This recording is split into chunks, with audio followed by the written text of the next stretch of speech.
বেশ কয়েক বছর আগের কথা। আমি তখন নরসিংদী জেলা শহরে অবস্থিত বাংলাদেশের একটি প্রথিতযশা মাধ্যমিক বিদ্যালয়ে ইংরেজি পড়াতাম। স্কুলটি হলো NKM high school and Homes. প্রিয় দর্শক শ্রোতা, আপনাদের অনেকেরই এই স্কুলটির নাম অন্তত জানা আছে, নরসিংদী না গেলেও।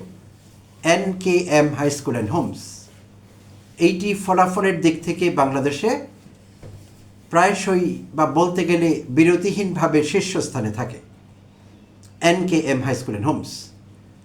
তো সেখানে আমি একদিন বছরের শুরুতে নবম শ্রেণীতে পড়াতে গেলাম। ইংরেজি প্রথম পত্র টেক্সট বুক পড়াচ্ছিলাম, ইংলিশ ফর টুডে। তো সেখানে আমি যেই চ্যাপ্টারটি পড়াচ্ছিলাম সেইটি ছিল শেখ মুজিবুর রহমানের উপর। তো ছাত্রছাত্রীরা একটু অনীহা প্রদর্শন করলো, তারা সেই চ্যাপ্টারটি পড়তে চাইল না। তো আমি জিজ্ঞেস করলাম কেন। তখন ওরা আমাকে জানালো যে ওরা অনেক পড়েছে এটি। তা আমি অবাক হলাম যে আমি মাত্রই শুরু করলাম আজকে এই চ্যাপ্টার প্রথম, তোমরা অনেক পড়েছো মানে? তখন ওরা আমাকে জানালো যে ওরা বাংলায় পড়েছে, সমাজবিজ্ঞানে পড়েছে এবং সম্ভবত আরও এক বা একাধিক সাবজেক্টে একই বিষয়ে পড়ে ফেলেছে, তাই ইংরেজিতে আর পড়তে চাইছে না। সো আমি একটু অবাক হলাম এবং বিষয়টি আমাকে ভাবালো। এর আগে থেকে অবগত ছিলাম সাবেক স্বৈরাচারী শাসক শেখ হাসিনা যা করছিলেন সারা দেশে, বিশেষভাবে তার মৃত বাবাকে প্রমোট করবার জন্যে, শেখ মুজিবুর রহমানকে এবং শেখ পরিবারকে প্রমোট করবার জন্যে এমন কোনো কাজ নেই যা শেখ হাসিনা করছিলেন না। তো তাই অবাক হলাম এই জন্যে যে শেখ হাসিনা রাষ্ট্রের কোটি কোটি টাকা অপচয় করছেন, নষ্ট করছেন কেন? তার মৃত বাবাকে এবং তাদের পরিবারকে প্রমোট করবার জন্যে। কিন্তু এইসব কোনো ফল দেয়নি, বরং উল্টো ফল দিয়েছে। কারণ মাধ্যমিক বিদ্যালয়ের কিশোর কিশোরীরা বীতশ্রদ্ধ হয়ে পড়েছে তার বাবা সম্পর্কে পড়তে গিয়ে। কারণ এতই পড়ানো হয়েছে তাদের একাধিক সাবজেক্টে, তারা এখন আর বিষয়টি পড়তেই চাইছে না এবং তারা চরম বিরক্তি প্রকাশ করছিল। তাদের ফেশিয়াল এক্সপ্রেশন থেকে আমার কাছে বিষয়টি পরিষ্কার ছিল।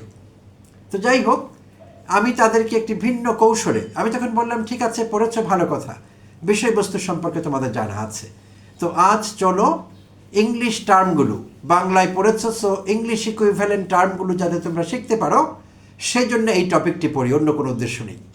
তো আমি পড়াতে সক্ষম হয়েছিলাম। তো ইন্টারেস্টিংলি কয়েক বছর পর আমার সেই নবম শ্রেণীর ছাত্রছাত্রীরা, তারা তখন কলেজে পড়ে। তো তারা কলেজের ইংরেজি আমার কাছে পড়বে বলে সিদ্ধান্ত নিয়েছিল। তো আমার কাছে পড়তে এসেছে HSC ফার্স্ট ইয়ার। তো সেখানেও ইংলিশ ফর টুডে বইটি এই সিরিজের শেষ বই ইন্টারমিডিয়েটে। তো আমি পড়াতে শুরু করলাম প্রথম চ্যাপ্টার, সেই চ্যাপ্টারও শেখ মুজিবুর রহমানের উপর। তো ওরাও হাসাহাসি করলো, চ্যাপ্টার খুলবার পরই ওরাও হেসে নিল কতক্ষণ, আমিও নিশ্চুপ কতক্ষণ হেসে নিলাম। তো তখন ওরা আমাকে মনে করিয়ে দিল যে স্যার, কয়েক বছর আগে আমরা তখন নবম শ্রেণীতে পড়তাম, আপনি আমাদের NKM হাই স্কুল অ্যান্ড হোমসে শ্রেণীকক্ষে আমাদের ইংলিশ ফর টুডে বুক 9-এর প্রথম চ্যাপ্টার পড়াবার চেষ্টা করেছিলেন। আমরা অনীহা প্রকাশ করেছিলাম পড়তে, আর এত বছর পর আবার আমরা এখন কলেজে পড়ছি, আজও আমাদের ইংরেজি বইয়ের প্রথম চ্যাপ্টারে সেই বিষয়ই পড়তে হবে। যাই হোক, পরে কি হয়েছিল, আমি পরিস্থিতি কিভাবে ম্যানেজ করেছি, আমি এখন আর সেই আলাপে গেলাম না। প্রিয় দর্শক শ্রোতা, এখানে মূল বিষয় হলো ওভার প্রমোশন। মানুষটি যত মহানই হন না কেন, লাভ নেই যদি তাকে ওভারলি প্রমোট করবার চেষ্টা করা হয়। তখন পাঠক বা যাদের উদ্দেশ্যে করা হচ্ছে, যাদের কাছে তাকে প্রমোট করা হচ্ছে, তাদের তখন সুবিধা হয় না বিষয়টি। তাদের মনে এক ধরনের বিতৃষ্ণা জন্মায় সেই ব্যক্তি সম্পর্কে। তো শেখ হাসিনা সাকসেসফুলি সেই কাজটি করতে পেরেছিলেন। তো অনেকে দুঃখ প্রকাশ করেন আওয়ামী বাকশালীরা যে শেখ মুজিবকে জয় বাংলা করে দেওয়া হয়েছে, তাকে বঙ্গবন্ধু বলা হচ্ছে না, তাকে অনেকে ডিসরেসপেক্ট করছে। তো আমি আমার চ্যানেল থেকে একটি এপিসোড বানিয়েছিলাম, আমি বলেছিলাম শেখ হাসিনার বিচার চাই। কেন? কারণ শেখ হাসিনা শেখ মুজিবুর রহমানকে, তার প্রয়াত পিতাকে, যিনি অনেকের কাছে বঙ্গবন্ধু নামে খ্যাত, ব্যক্তিগতভাবে আমি তাকে বঙ্গবন্ধু বলতে আমার আপত্তি আছে, তাই বলছি না, আমি নামটি নিয়ে বলছি, আর আপত্তি করবার অধিকার নিশ্চয়ই আমার আছে। তো আমি শেখ হাসিনার বিচার চেয়েছিলাম যে শেখ মুজিবুর রহমানকে এতটা পচিয়েছেন শেখ হাসিনা, এই জন্য তার বিচার চাই।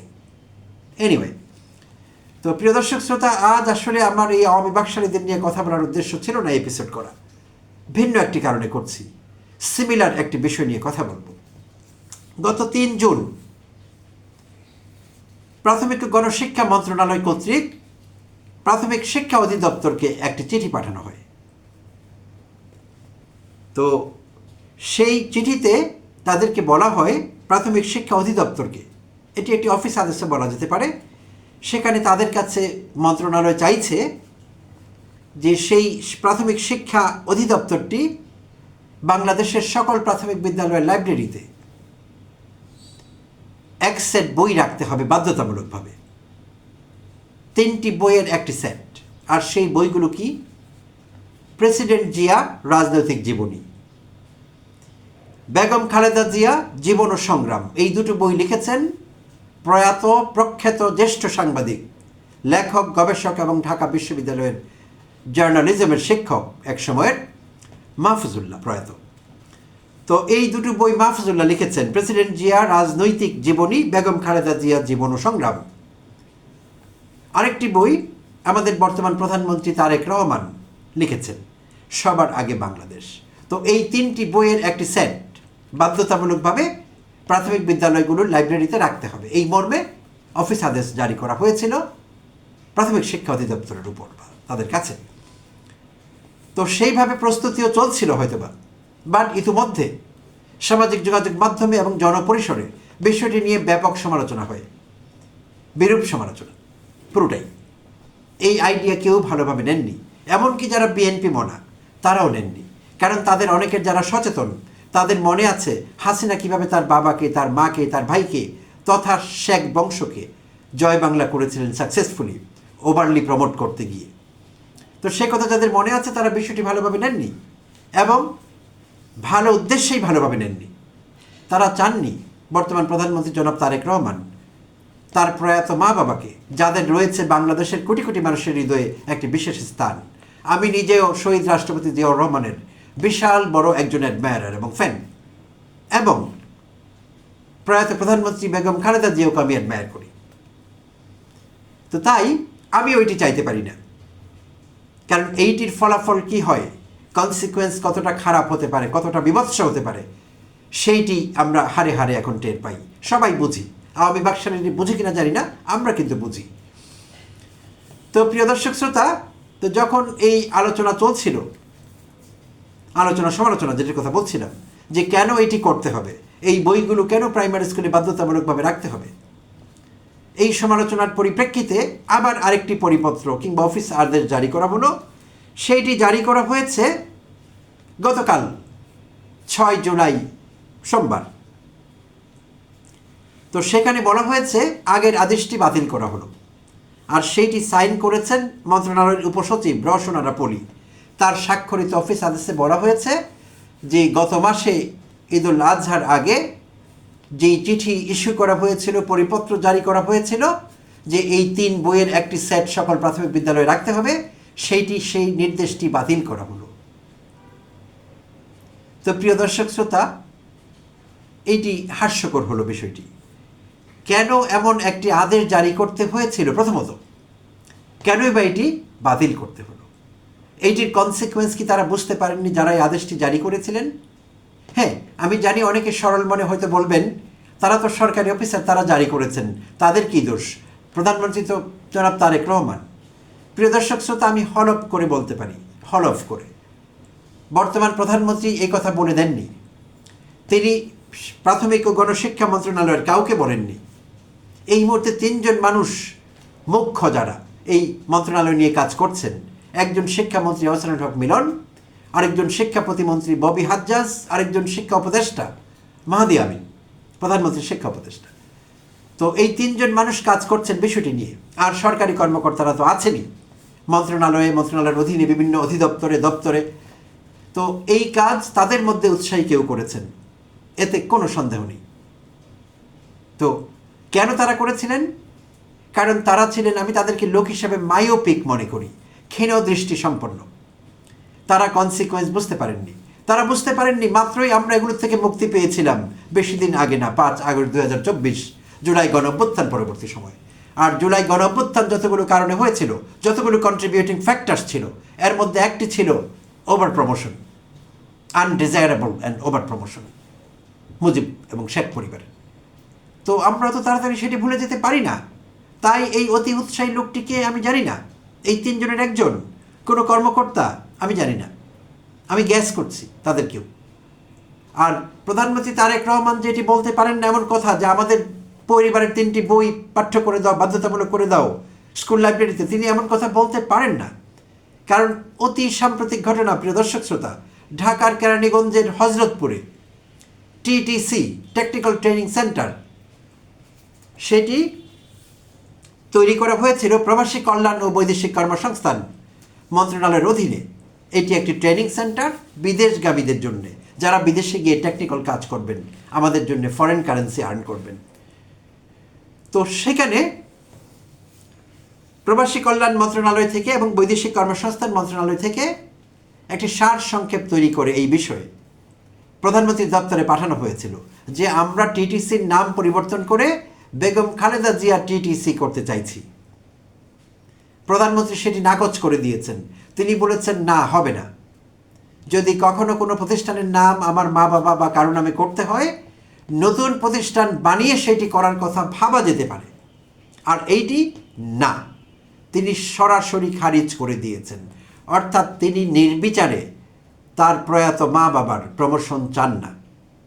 আর ইতিমধ্যে অনেকবার তিনি প্রমাণ দিয়েছেন, যবে থেকে তিনি দেশে ফিরেছেন ঠিক তখন থেকে আমরা দেখতে পাচ্ছি যে তিনি বারবারই বলছেন এবং বারবার নানা রকম প্রোটোকল, তাকে ঘিরে নানা রকম ফর্মালিটিস, নানা রকম লৌকিকতা, সব কিছু তিনি প্রত্যাখ্যান করছেন এবং নতুন নতুন মাইলফলক স্থাপন করছেন অনেক কিছু বদলে দিয়ে।